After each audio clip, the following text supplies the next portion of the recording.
ये जिंदगी है तो विचारों का खेल ही।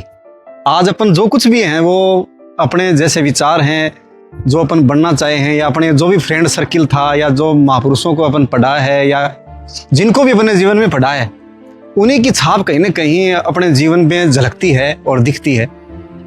अब विचार अपने अच्छे या बुरे बने कैसे, ये ज़्यादा जानने की चीज़ें हैं। जहाँ तक मैं अपनी बताऊँ तो मुझे यूँ लगा है कि जीवन में या तो प्राणायाम, ध्यान, या महापुरुषों को पढ़ना, अच्छे सकारात्मक लोगों के से मेल जोल रखना, उनके विचारों को सुनना, जानना, ये अपने जीवन को बहुत ज़्यादा प्रभावित करते हैं। और उसके साथ साथ में अपन प्रकृति से भी बहुत ज़्यादा सीख सकते हैं। यहाँ भी प्रकृति हमें हर पल कुछ न कुछ ऐसा सकारात्मक संदेश देती रहती है। उसको भी अपन जान करके अपनी एक बेहतर दिशा है वो अपन कर सकते हैं। अपन बात करें सुभाष चंद्र बोस की, भगत सिंह की, और यहाँ तक कि मेरे खुद के दादा भी हैं, वो भी एक उनका व्यक्तित्व भी इतना शानदार और हमेशा एक प्रेरणा देने वाला था। उसके अलावा बचपन में एक कहानी पढ़ी थी मुंशी प्रेमचंद की, नमक का दरोगा।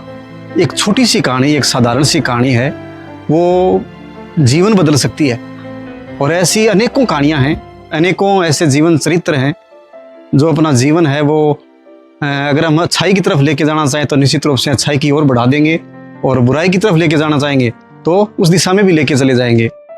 अपन यदि अगर अच्छाई की तरफ ही जाना चाहें तो निश्चित रूप से संत कबीर जैसे लोग हैं, और ऐसे वो लोग जो मानने पर जोर नहीं देते, जो जानने पर जोर देते हैं, जिनका जीवन है वो हमेशा ही लोगों के भलाई में एक अच्छी दिशा की ओर लगा था, उनको पढ़ करके जान करके निश्चित रूप से अपन एक अच्छे जीवन की ओर बढ़ सकते हैं। अब नमक का दरोगा कहानी छोटी सी कहानी है, और इससे पढ़ करके इतना जीवन में एक दृढ़ संकल्प बना कि अपन भी इस कहानी की तरह इसमें जो पात्र हैं, जो एक ईमानदारी का जो दरोगा जी हैं, वो ईमान पर इतने अडिग रहे हैं अंतिम दम तक। उनको इतना सारा लालच जीवन में मिला, लेकिन वो कभी लालच के आगे डगमगाए नहीं, और लगातार अपने कर्तव्य पथ पर, एक ईमान के पथ पर ही वो लगातार बढ़ते रहे। वैसा ही ईमान अपने को भी जीवन में रखना है। और वाकई में ये जीवन में अनुभव करके देखा है कि ये बहुत ही प्यारा गुण है।